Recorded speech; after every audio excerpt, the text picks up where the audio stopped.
So picture it. It's 2017. I get asked by the Australian Association in Boston to host their annual gala at a fancy hotel. Apparently some members are fans of my love letters column, so they think I'd be a good host.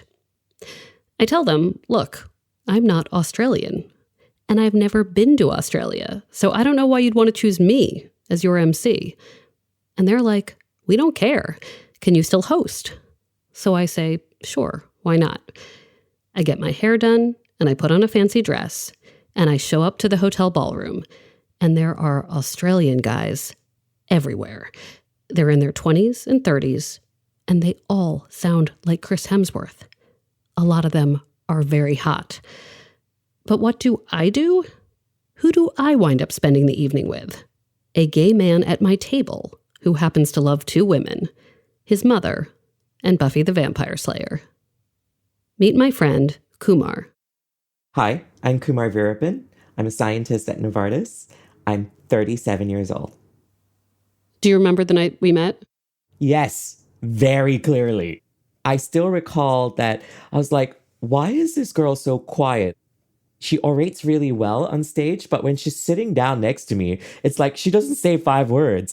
And then I don't know how and when, but we started talking about Buffy the Vampire Slayer, and we just didn't stop. And like, you'd go on stage, do your MC work, you'd come back, and we just pick off where we started.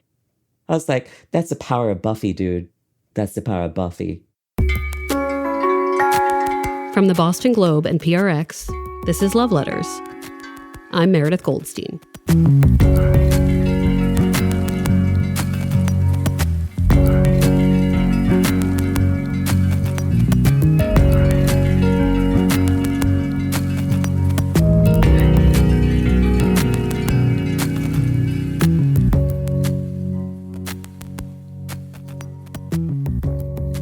So after that fateful night, where I ignore all those hot Australian guys because Kumar is such good company, he and I stay in touch.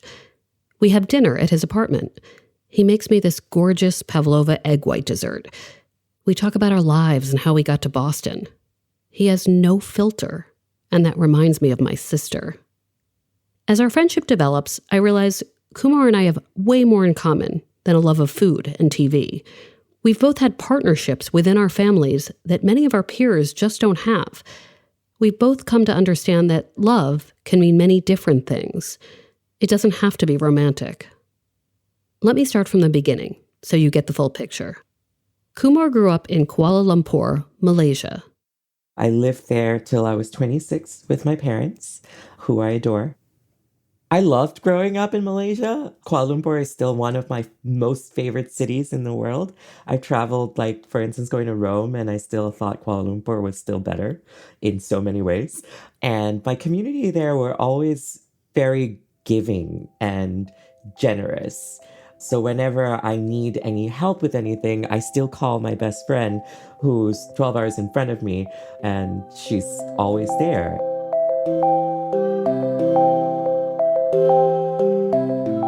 Malaysia is comprised of 3 major cultures or cultural ethnicities: the Malays, the Chinese, and the Indians, which are me, like people who look like me. I would say culturally we're defined by each ethnicity, but at the same time, especially because I'm 5th generation Malaysian, it's very much an amalgam of all 3. Considering I grew up in the capital, think of it like New York except faster. New York, except ruder, because people are always in a hurry to go somewhere. So most of the time, like, if you hear me and my parents speak, we tend to say words or sentences where we leave words out because we don't want to waste time trying to get to the point. By the way, I just want to note that, like, it now occurs to me why you're so good at embracing Boston, because, like, it's so many impatient people being sort of East Coast shitty.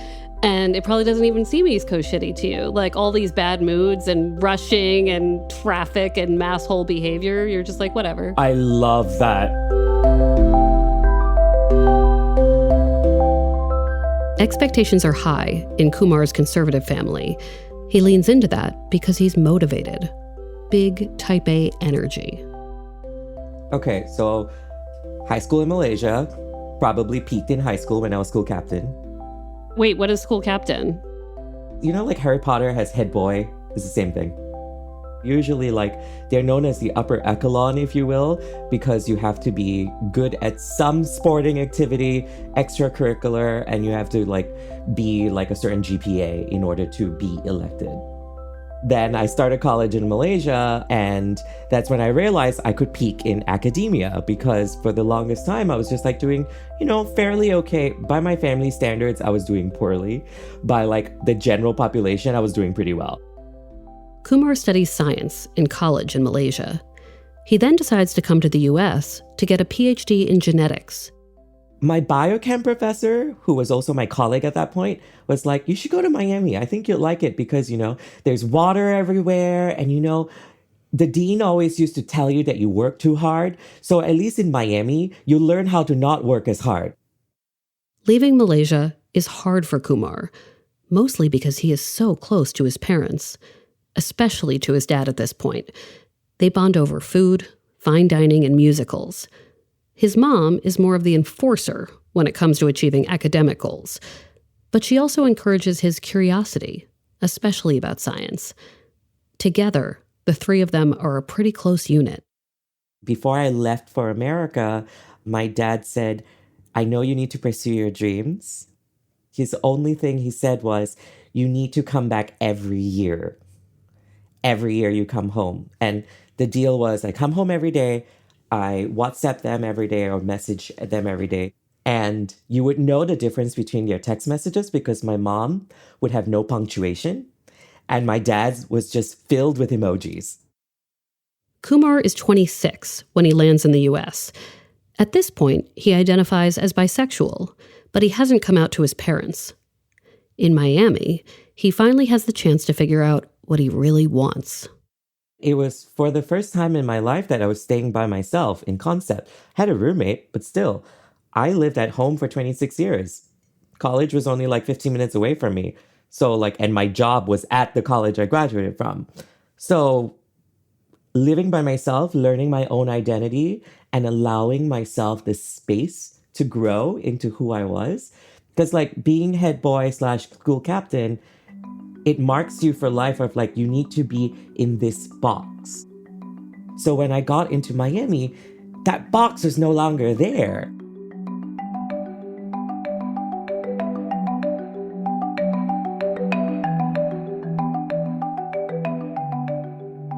In 2012, I decided that I needed to do a social experiment. Coming as a scientist, I was like, let me date a guy and a girl at the same time for a whole month and give them 3 dates each, spare them between weekday and weekend and switch around the week after. I did it actually for 4 dates, and then I did a pro-con list, a table, and I scored it because, scientist. And the scoring system, I guess, was biased because at that point, that's how I figured out I was gay. Kumar decides to come out to his mom during a trip back home to Malaysia about 4 months later. My mom and I were driving around, which is what we usually do when I first touch down. It's like jet lag, fuck that. I'm just going to continue spending time with my parents because they're my priority. So spent my time with my mom and dad, took them out for lunch, then dropped dad at home because he's much older. And I told my mom, while she was grumbling about something, so mommy, guess what? I don't like girls. And she's like, at all? At all. And she just continued talking about whatever she was grumbling about. Back in the US, Kumar embraces life as a PhD student, making more close friends. Turns out, it is pretty fun to discover you're a gay man in Miami. Then started the Kumar became a whore of Miami period. My hot boy years, not hot boy summer, started in 2012. And wow, yeah, there are some very scary stories, which are kind of funny, but I think should not be on the podcast just because it's a little weird. Or you and I can talk about it over a bottle of Riesling. That sounds good. Kumar then moves to Boston. And in 2015, less than a year later, he meets a guy at a party Kumar hosts at his apartment. The relationship lasts about a year and 3 months. By the time I meet Kumar at the Australian dinner, he's single and working for the Broad Institute of MIT and Harvard, a world-renowned genetic center. As I get to know him better, the thing that I relate to most is how he talks about his parents. It's like they're his friends, maybe even his life partners. It reminds me of what I have with my sister and what I used to have with my mom before she died. Like, sure, Kumar talks about guys and dating and his close community of friends, but it's clear who comes first, his mom and his dad, which is why his life changes so much in 2018. Early March, my dad started having syncope, which is like fainting spells. And my mom would try and resuscitate him because my mom was a nurse.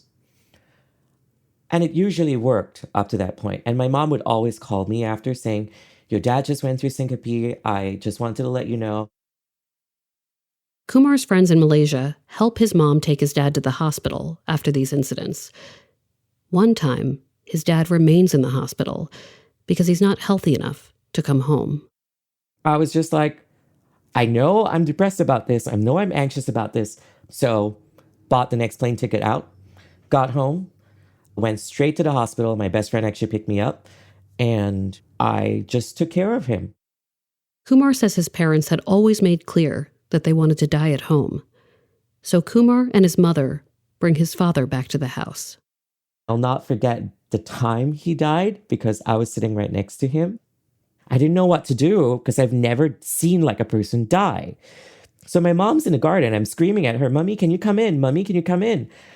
And my mom was like, "Why? I'm gardening outside." It was like 12 o'clock. She comes in. She's like, "I think your dad's dying."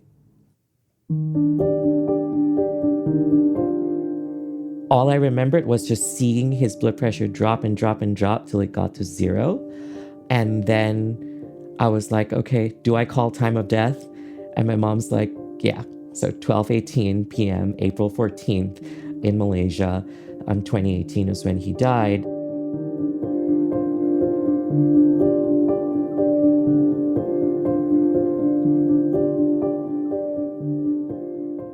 I should mention that even though Kumar's mom had asked him not to tell his dad he was gay, Kumar had come out to his father about a year before his father died. In 2017, I told my dad, and I remember my dad crying, and I thought, oh, great. I fucked him up, didn't I? He's going to die like tomorrow. He just said, "I'm happy that you're okay, and I'm happy that you're happy because I knew it. I just don't know why your mom didn't know it." And then he said, "Don't tell your mom that I know." So after he died, and my mom was like, blackmailing me and saying, you need to get married to a woman because, you'd have children. Your dad didn't know. He'll be in heaven looking. I'm like, well, one, we don't know if he's in heaven. What if he's looking up instead of down? And then two, he knew. And she's like, how? And I told her the entire story. She's like, you little dipshit. After his dad dies, Kumar is home in Malaysia for 2 months to help. Kumar does have a sibling who's estranged from the family. That sibling is present for some of the aftermath of their father's death, but it's just one more stressful thing for Kumar and his mom to have to work around. They do their best to focus on this wonderful man they've lost. Like in Judaism, there's Shiva, right? 7 days of mourning, you let people take care of you. In Hinduism, which is what I grew up with, it's 16 days of mourning, except in this case, you try to get the body buried/cremated as fast as you can, and then start the mourning period for 16 days, where you pretend, if you will, that the person is still in your house. That means you still prepare 3 meals a day for them, as if they're still alive. Kumar's main focus in this mourning period is on his mom. Her name is Meena. She just lost a partner of 30-something years, and she didn't know what to do. So I told her, I'll take care of you. I take care of the groceries. I take care of her. I make sure she takes a shower. I make sure she gets everything she needs done. And on the 16th day, which is this beautiful ceremony, you don't sleep for the entire night and you have prayers. And these prayers are meant to ascend them to heaven, because that's the day that their soul leaves to heaven. At the end, you dip yourself in the river to say that I'm done with the mourning. I'm ready to let go. For Kumar and his mom, it's a period of massive adjustment. But as Kumar heads back to his life in Boston, the big changes are only beginning for both of them. Their story continues when we come back.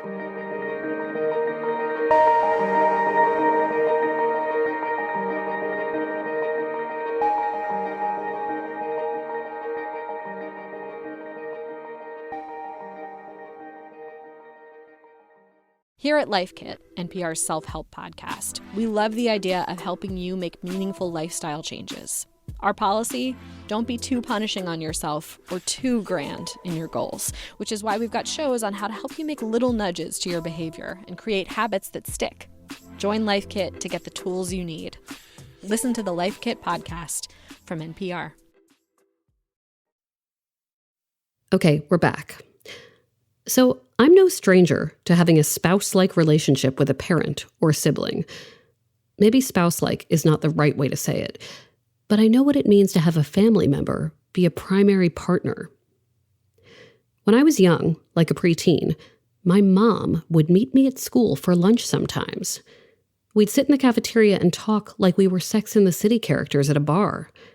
I was like 12. And then she'd go home to teach piano, and I'd go back to class.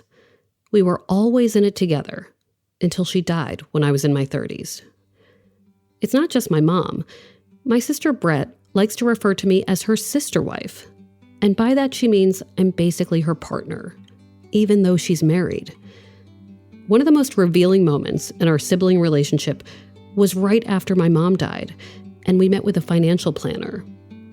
Brett was shocked to learn that day that if she died, her husband would inherit whatever she had, not me. It was so clear that whatever marriage meant to Brett, she didn't think it ranked above what we have.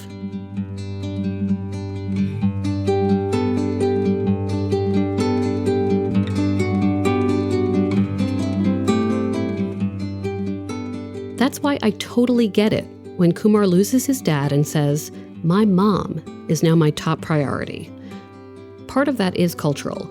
In Malaysia, as in many other places outside of the US, family elders are often taken care of by relatives, not nursing homes. But it's also a function of Kumar's special relationship with his mother, Meena. Following Kumar's return home to Boston after his father's death, he and his mom are messaging each other multiple times a day.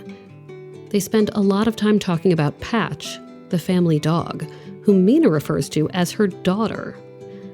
In 2019, when Meena comes to Boston for the holidays, she brings Patch with her. One night around Christmas that year, I go over to Kumar's place. I'm with Aaron from season 2 of this podcast. Aaron and Kumar had met at a Love Letters event in Boston, and of course, they hit it off. So it's me, Aaron, Kumar, and Patch watching Love Actually with Kumar's mom. Who thought it was a bullshit movie. Well, I mean, listen, that's something we can discuss on another episode, but also that was when you were like, I think some of these scenes were edited out in Malaysia, which the whole porn plot. Anyway, at this point, Kumar's mom is only supposed to stay with him through the holidays. She was supposed to fly home after New Year. And then I talked to my roommate who, got along really well with my mom. And she's like, if Meena wants to stay all 6 months, do it. I was like, let's not push it. Maybe we'll get her till March. So we extended her stay from early January to mid-March. She was supposed to fly home Friday the 13th, but then lockdown happened. March 13th, as in March 13th, 2020, the day the world ground to a halt. It becomes clear pretty quickly that Kumar's mom is not flying home to Malaysia anytime soon. So Kumar suddenly has a new and indefinite roommate, his mother. But he's okay with that. She was already kind of like my unofficial best friend. I didn't realize she was until after my dad died, and my mom was already so much a part of my life. Like, especially after my dad died, she would hang out with me and my friends in Malaysia as much as how she did in America. Like, she's someone I talk to so much.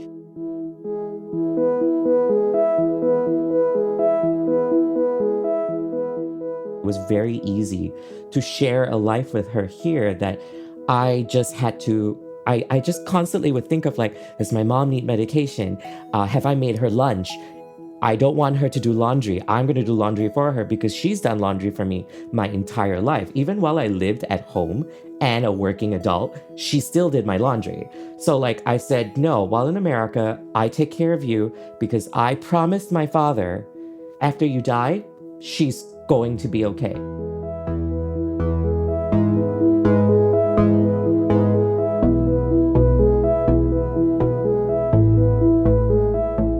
When I watched Gilmore Girls, because I tried getting my mom into Gilmore Girls, and I didn't realize this until she started watching season 1. And I'm just like, Mommy, do you realize you're like Lorelai and I'm like Rory? She's like, yeah, except I'm not that annoying and I don't talk that much. Oh, I love that. Kumar and his mom take full advantage of lockdown and work from home culture. They do all this stuff I wish I could have done with my mom. Dare I say, they have many Gilmore Girls adventures. They hop in a car and visit friends in Connecticut. They take Patch to multiple farm stands. Kumar occasionally documents their fun on Instagram, and he tags it, "Mommy is adorable." My favorite pic was from August 2020. It's Kumar, his mom, and Patch on a really cool Boston restaurant patio. Kumar is wearing a crown. The caption says, "Today I had one of the best birthdays I've had in the US because I got to spend the whole day with #Mommy is adorable." COVID was one of the best things for my mom and I because I got to spend so much time with her. And so I just started posting Instagram stories or whatever we did because I enjoyed them so much.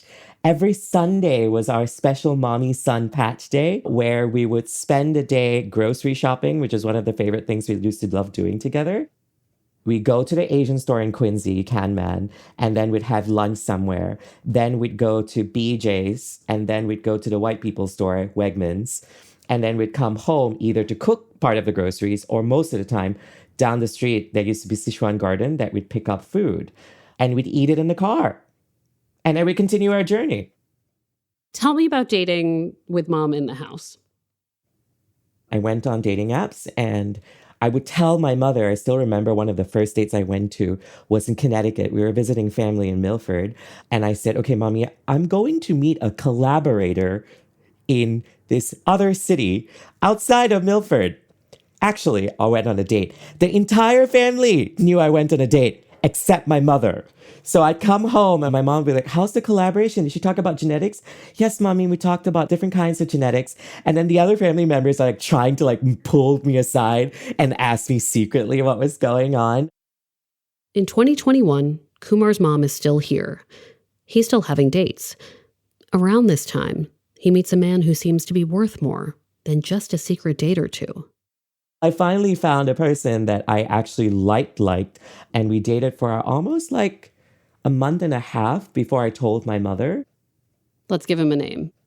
Soup. Did you say Soup? Yes, because my best friends at home used to call him the soup can.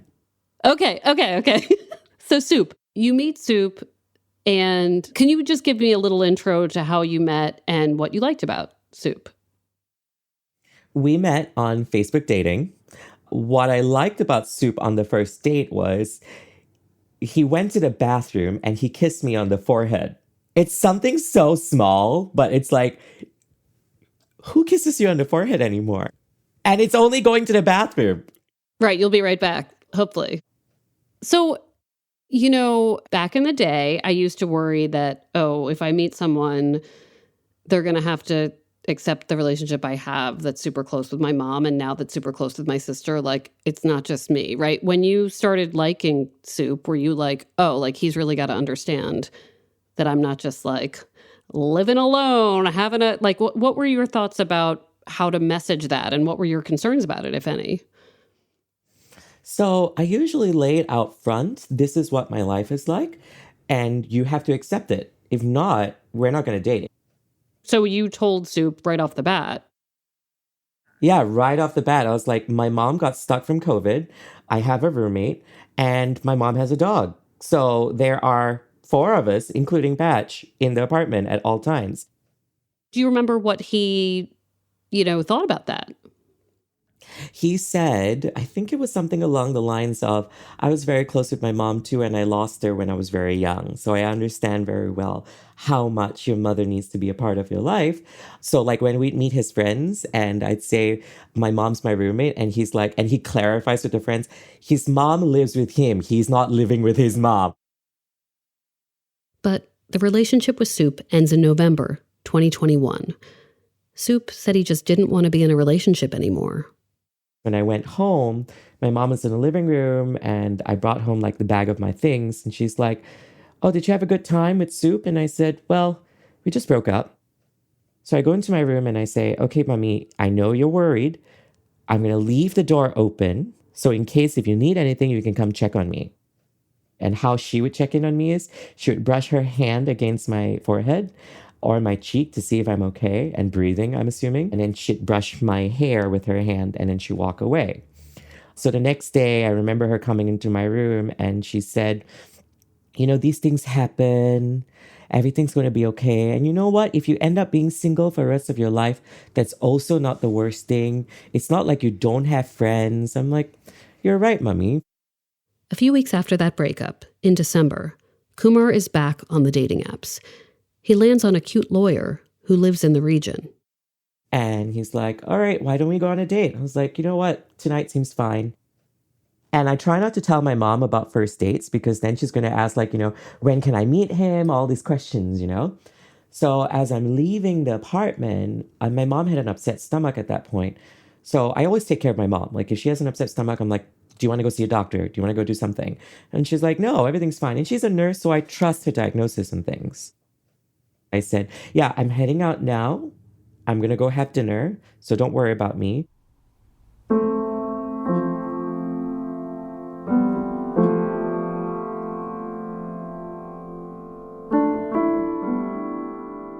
What I always do whenever I get to my location anywhere, I call my mom. And I say, hi, mommy. She doesn't even say hi. All she says, okay, leave me alone. I'm having my soup.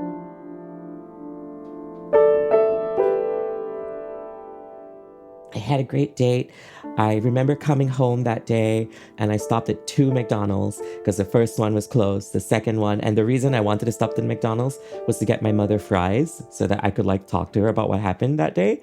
My mom, for some reason, loved McDonald's. Don't know why. So tried the second McDonald's, too many cars. And I said, fuck this, let me go home. I go home. It's 12:15 at that point. I open the door and Patch comes running to the door as what she usually does. But her mood was slightly different. I was like, okay, well, I guess maybe she got in trouble for something, right? So I walk in and I'm like, why are the living room lights on? And my mother's room lights are also on, which is down the hall. So I'm like, mommy, and she's not answering.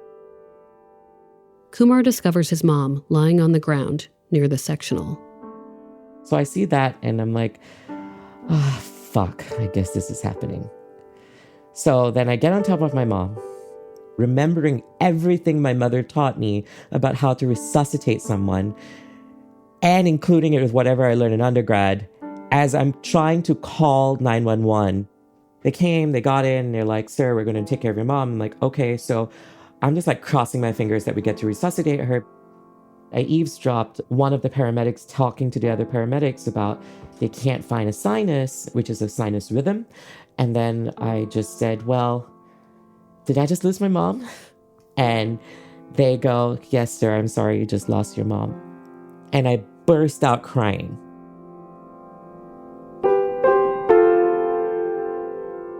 She was 74 years old. Kumar immediately calls his closest friends. One comes right over, even though it's past midnight.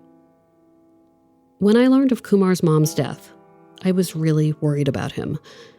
I knew all too well that he'd not only lost his mom, but his best friend.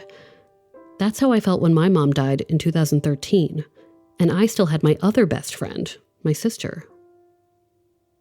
Days later, Kumar has his mother cremated at Mount Auburn Cemetery in Cambridge, where he's surrounded by loved ones. A few days after that, Kumar goes to Malaysia to carry out his mom's wishes. Luckily, she told him some of the things she wanted when she died, but it is a long flight to Malaysia with a lot of time for reflection. I had 23 hours by myself, and all I could think about was my mom's in a cake box because she was too cheap. She said, don't buy an urn because we're going to throw it away anyway. What's the point of doing that? I didn't even buy a coffin because my mom would call me stupid for doing that. That 23 hours was so hard because I didn't know what to do. I didn't know who I was, what I was. I was literally questioning every part of myself as well, because I've had this person in my life all that time. She wanted to be buried next to my dad as ashes. She wanted no autopsy, regardless of what it was. Unless if she was murdered by the street, then she said, please get an autopsy and do a serial drama about it, because she liked true crime stories. He's there for 2 months. After that, he begins the process of reframing his life. For 2 years, Kumar's world had revolved around his mother, and both of his parents before that. Slowly, he begins to adapt, with Patch, his canine sibling, who's now in his care. I know we're not that far away from all this happening, that it's still new, but what has surprised you about getting back into a routine here, just about life now and what it looks like?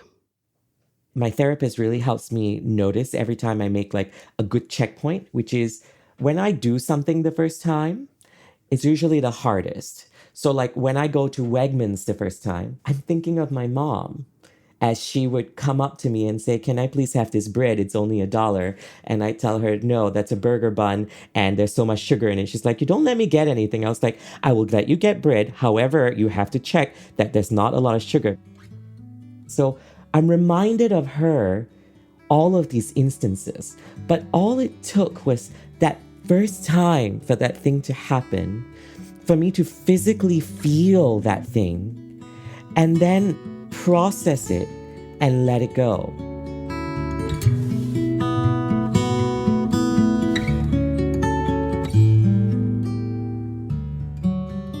Grief is less of you getting over it. It's more like you growing around it. Like a burning bush is in between. That burning bush is going to continue being there, but your trees and other plants are growing around it.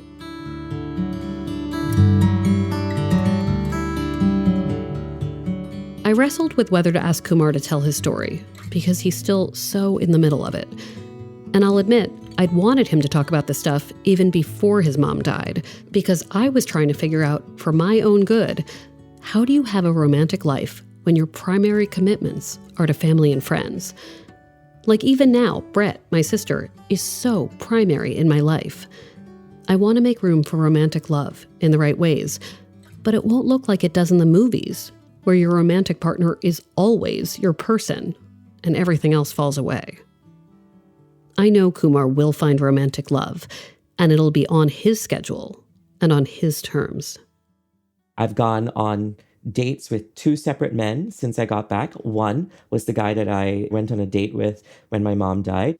The second one, we dated for a while, and then I realized something after the second or third date, that I'm still not okay.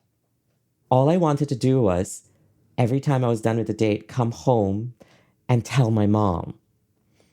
Like, not the details, but just like, Mommy, I went out and I had a good time. And she'd be like, are you sure you had a good time or not? Did you drink enough? Kumar was worried about his birthday this year, his first without his mom. But it actually went okay. His friends in Malaysia set up a Zoom date to check in. I see my high school friends, my senior year high school friends, all on my screen that I'm staring at right now. They're all wearing my favorite color, pink. They're all wishing me happy birthday. They're all singing happy birthday to me. So it started going on really well, and I even planned for the afternoon that Patch and I would do what my mom and I did when she lived here, which is we go to the same farm, we buy the chocolate milk my mom and I have. We do the same thing that we do on my birthday. And when I got home, I was feeling pretty okay. It was like this very new feeling of just like, I'm so happy I made these memories with her. I'm so happy I got all this time with her. I got all this time with my dad that he made it so much a point that I had to come home every year so that I could have more memories in my bank to have this fuzzy feeling.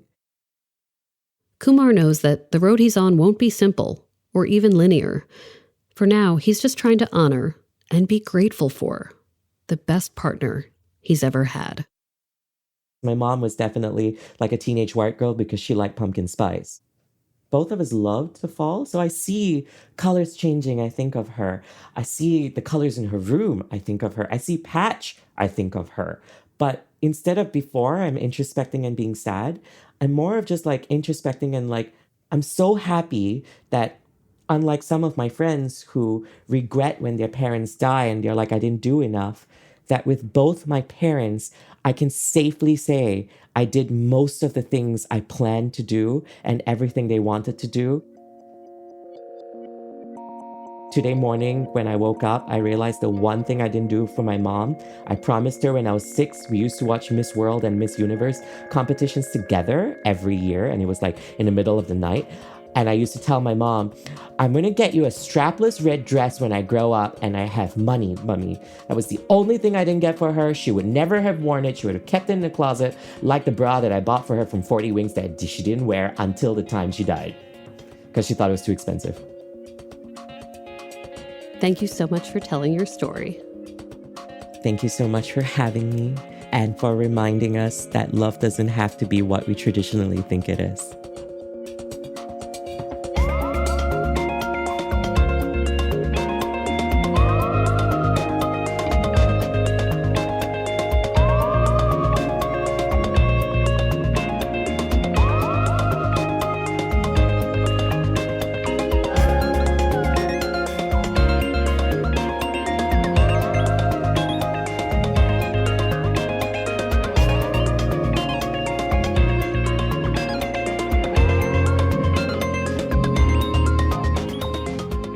Love Letters is a production of the Boston Globe and PRX. Today's episode was produced by Caitlin Harrop and Scott Hellman. Ned Porter does our audio mixing, sound design, and mastering. Devin Smith and Maddie Mortell do our audience engagement. Love Letters illustrations by Ashanti Davis. Check them out on the Love Letters Instagram. Special thanks to Brian McGrory and Linda Henry. Our music is from APM. And if you like the show, please follow us on Apple Podcasts. You can always send us a letter, we are an advice column, to loveletters@boston.com. We're online at loveletters.show. It's like my special secret power. Put me in a room full of 99.9% straight available men, and I will find one gay man and talk about Buffy with him. Yes, I know. You've done that multiple times. I'm Meredith Goldstein. Thanks for listening.